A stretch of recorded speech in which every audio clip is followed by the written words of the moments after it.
اسے میں ڈراپ کر دیتا ہوں۔ اچانک ہی گاڑیوں کی سائڈ سے نکل کر کوئی اس کے سامنے آ گیا تھا۔ آپ کون ہیں؟ میں اس کا کزن ہوں، اسے ہی ڈھونڈتا ہوا آیا ہوں، لاؤ ادھر۔ وہ مزید آگے بڑھا۔ آپ کے پاس کیا پروف ہے کہ آپ ان کے کزن ہیں؟ اس نے سختی سے کہا۔ کیا یہ پروف کافی نہیں کہ میں کہہ رہا ہوں رباب کا ہونے والا شوہر پچھلے 10 گھنٹوں سے کہاں تھا؟ میرے ساتھ زیادہ بکواس مت کرو، اسے میرے حوالے کرو۔ سنی بدتمیزی اور بےہودگی پر اتر آیا تھا اور یہ دونوں چیزیں سکندر جیسے آدمی کو غصہ دلا جاتی تھی۔ اس نے سینڈلز گاڑی کی چھت پہ رکھتے ہوئے اپنے مضبوط ہاتھ کا مکہ گھما کر اس کی ناک پہ دے مارا تھا اور سنی چکرا کے رہ گیا تھا۔ اس نے پلٹ کر تیزی سے لاک کھولا اور رباب کو اندر ڈال دیا تھا۔ اس کے سینڈل اندر پھینکے اور دروازہ انتہائی زور سے بند کر دیا تھا۔ اسے مکہ بھی اس نے اسی لیے مارا تھا کہ اسے خالی ہاتھ ہونے کی مہلت مل جائے۔ وہ گھوم کر اپنی سائڈ پہ آیا کہ سنی اس پہ جھپٹ پڑا۔ تم کون ہوتے ہو اس کو ساتھ لے جانے والے؟ میں اسے لے کے جاؤں گا۔ اس نے دوسرا مکہ مارنے سے بھی گریز نہیں کیا تھا، مگر سنی بھی اپنا شکار جانے نہیں دینا چاہتا تھا۔ آخر اتنی مشکلوں اور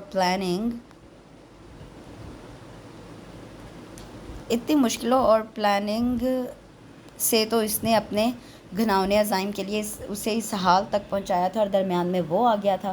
وہ ناک اور منہ سے بہتے خون اور تکلیف سے دو زانوں نیچے گرا تھا اور سکندر کو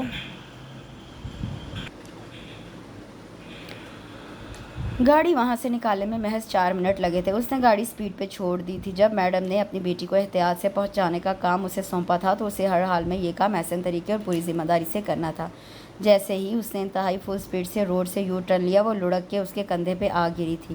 گاڑی کا توازن بھی بڑی مشکل سے قائم رکھ پایا تھا۔ رباب کا ایک ہاتھ اس کے اسٹیئرنگ پہ رکھے بازو پہ تھا اور چہرہ اس کے شانے سے ٹکا ہوا تھا۔ اس نے گھبرا کے اسے پیچھے ہٹانا چاہا، مگر پیچھے سے آتی سنی کی تیز رفتار گاڑی کو دیکھ کر اپنی کوشش ترک کرتے ہوئے اپنی ساری توجہ ڈرائیونگ پہ مرکوز کر دی۔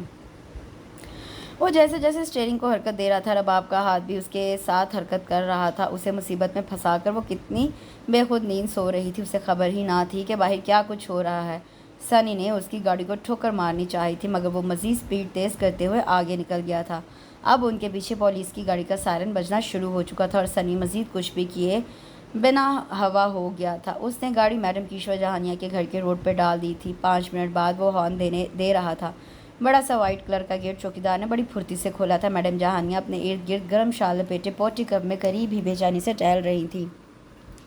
اس کی گاڑی اندر آتے دیکھ کر برق رفتاری سے قریب آئی تھی۔ اتنی دیر لگا دی تم نے، میں تو پریشان ہو رہی تھی۔ وہ سخت تاثرات لیے نیچے اتر آیا تھا۔ آپ کا ایک رشتہ دار مل گیا تھا جو انہیں اپنے ساتھ لے جانا چاہتا تھا، اس لیے دیر ہو گئی۔ ہمارا رشتہ دار؟ جی ہاں، خود کو ان کا کزن بتا رہا تھا۔ کون؟ سنی؟ نام میں نہیں جانتا۔ تو کیا وہ اس کے ساتھ تھا؟ پہلے تو نہیں، البتہ واپسی پہ اچانک کہیں سے چلا آیا تھا۔ پہلے اس کے ساتھ کون تھا اور اس نے ڈرنک کیسے کی؟ وہ ہر بات ابھی کے ابھی پوچھ لینا چاہتی تھی اور اس سے تمام تفصیل بتا دی، جسے سن کر انہیں غصہ تو بہت آیا، مگر اس وقت وہ ہوش و حواس سے بیگانہ تھی اور وہ کچھ بھی کہنے سے قاصر تھی۔ اس کی سائڈ کا دروازہ کھول کر سکندر کو اشارہ کیا۔ ادھر آؤ، اسے کمرے میں پہنچا دو، میں اکیلی اسے نہیں لے جا سکتی۔ ان کا نیا آرڈر سن کر وہ چکرا گیا تھا، لیکن اس آرڈر سے بچنے کا یا پھر بہانہ بنانے کا کوئی بھی راستہ نہیں تھا۔ مرتا کیا نہ کرتا کہ مصداق اسے رباب جہانیہ کا بوجھ اٹھانا پڑا تھا، لیکن ایک بے خبر حسینہ کو اس کے کمرے تک پہنچانے کے لیے اس نے جیسے اپنی آنکھیں اور دھڑکنیں بند کر لی تھی۔ میڈم جہانیہ خود بھی اس کے پیچھے ہی آ رہی تھی۔ پھر سیڑھیاں چڑھتے ہوئے تیزی سے آگے بڑھ کر انہوں نے رباب کے بیڈ روم کا دروازہ کھول دیا تھا۔ وہ اندر آ کر اسے بیڈ پہ ڈال چکا تھا، لیکن غصے سے دماغ کی شریانیں پھٹنے کے قریب ہو گئی تھی۔ اس نے پلٹ کر دیکھنا بھی گوارا نہ کیا اور اس کے کمرے سے تیر کی طرح نکل گیا تھا۔ میڈم روکتی ہی رہ گئی تھیں۔ موم پلیز بلیو می، میں نے ڈرنک نہیں کیا۔ میں نے ڈنر کے بعد فریش جوس لیا تھا۔ مجھے نہیں معلوم کہ میرے ساتھ کیا ہوا تھا اور جوس میں نشہ کیسے آ گیا۔ آپ کو میرا یقین کرنا چاہیے، میں نے پہلے کبھی ایسی حرکت کی ہے؟ وہ ہوش میں آئی تو ماں کو خاصے برہم موڈ میں دیکھ کر ٹھٹک گئی تھی، لیکن جو کچھ وہ سمجھ رہی تھی وہ کہہ رہی تھی وہ رباب کے لیے ناقابل قبول تھا۔ وہ شراب کا الزام سنتے ہی چکرا گئی تھی۔ جوس میں نشہ کیسے ہو سکتا ہے جبکہ جوس ہمارے اپنے ریسٹورنٹ کا تیار کردہ تھا؟ یہ بات آپ ہوٹل مینیجر اور انچارج سے پوچھیے۔ رباب چڑھ گئی۔ سکندر احمان کے ہوتے ہوئے ایسی کوتاہی نہیں ہو سکتی، بلکہ اس نے تو ہماری پہلی کوتاہیوں اور غفلت پہ کافی کنٹرول کیا ہے۔ میڈم جہانیہ کو جیسے یقین تھا۔ تو پھر ایسا کیوں ہوا؟ وہ ماں اس سے الجھ رہی تھی۔ جب رباب بری طرح الجھ چکی تو اس نے ریسیور اٹھا کر نمبر ڈائل کیے تھے۔ آپ فوراً رباب والا پہنچے، آپ سے کچھ بات کرنی ہے، اس نے کہہ کر ریسیور کیڈر پر ڈال دیا تھا۔ تم نے اسے کیوں بلایا؟ مام، کہیں نہ کہیں آپ کے اسٹاف کی غلطی ہے اور میں اس غلطی کو جان کر رہوں گی۔ رباب تلملائی ہوئی تھی۔ آدھے گھنٹے بعد وہ ان کی عدالت میں حاضر تھا۔ یس میم، آپ جانتے ہیں کل رات میں آپ سے کہہ رہی تھی کہ مجھے اپنے فرینڈ کا ڈرنک کرنا اچھا نہیں لگ رہا۔ انہوں نے میری اجازت کے بغیر ڈرنک کیا اور مجھے برا لگا۔ کیا دوسروں کی حرکت میں ناگواری کے بعد میں خود یہ حرکت کر سکتی تھی؟ اس کے عجیب سے تفتیشی انداز پہ وہ الجھن میں مبتلا ہو گیا تھا۔ بولیے، آپ چپ کیوں ہیں؟ آئی ڈونٹ نو میم، میں یقین سے تو کچھ بھی نہیں کہہ سکتا۔ آپ کی نیچر آپ کے گھر والے ہی جان سکتے ہیں کہ آپ کس حد تک جا سکتی ہیں۔ آپ سیاسی پالیسی سے کام لے کر اپنے آپ کو بچا رہے ہیں۔ در حقیقت میری کل رات والی حالت جوس پینے کی وجہ سے ہوئی تھی۔ جوس میں یقیناً کچھ ملاوٹ تھی۔ وہ یکدم چیخ اٹھی تھی۔ وہ دم بخود رہ گیا تھا۔ میڈم جہانیہ کو بیٹی پہ غصہ آیا تھا۔ آہستہ بات کرو۔ مام، آپ اس انسان کی اچھائی دیکھ دیکھ کر فدا ہوئی جا رہی ہیں۔ کیا آپ یہ بھول گئی ہیں کہ غلطی اور کوتاہی کسی سے بھی ہو سکتی ہے؟ وہ خود پہ لگائے الزام سے تڑپ رہی تھی اور وہ اپنے آپ پہ الزام آتا دیکھ کر دنگ رہ گیا تھا۔ نشہ کرنا آپ لوگوں کا کام ہے، ہمارا نہیں۔ ہم اپنے ہوش و حواس میں رہتے ہیں اور غلطیوں پہ نظر رکھتے ہیں۔ آپ کی طرح حواس کھونا ہمیں نہیں آتا۔ غلطی آپ کی طرف سے ہے، میری طرف نہیں۔ وہ بھی چپ نہیں رہ سکتا تھا۔ اور اگر آپ کی کوتاہی ثابت ہو گئی تو وہ چیلنج پہ اتر آئی تھی، تو میں ہر سزا سہنے کے لیے تیار ہوں۔ آپ کی جاب بھی جا سکتی ہے اور آپ کو معافی بھی مانگنا ہوگی۔ میں سب کروں گا، لیکن غلطی آپ کی ہوئی تو معافی آپ کو مانگنا ہوگی۔ اس کے ساتھ ہی میں یہاں یہ اختتام کرتی ہوں فرسٹ پارٹ کا۔ انشاءاللہ اس کا سیکنڈ پارٹ میں کل اپلوڈ کروں گی۔ یہ بہت انٹرسٹنگ ناول ہے۔ جس نے بھی پہلے یہ نہیں پڑھا، نہیں سنا، میری ان سے یہ ریکویسٹ ہے یہ ضرور سنیں اور پڑھیں، کیونکہ بہت ہی خوبصورت ناول ہے۔ اگلا حصہ تو اس سے بھی زیادہ پیارا اور بہت ہی خوبصورت ہے، جس میں ان کا ایک ہڈن نکاح بھی ہوگا۔ تو بیسیکلی یہ ہڈن نکاح بیسڈ بھی ناول اس کو کہہ سکتے ہیں۔ تو کل تک کے لیے مجھے اجازت دیجیے، اس ناول کا انتظار کریے اور پلیز لائک، شیئر اور کمنٹ ضرور کریے گا۔ اپنا بہت سا خیال رکھیں، دعاؤں میں یاد رکھیں۔ اللہ حافظ۔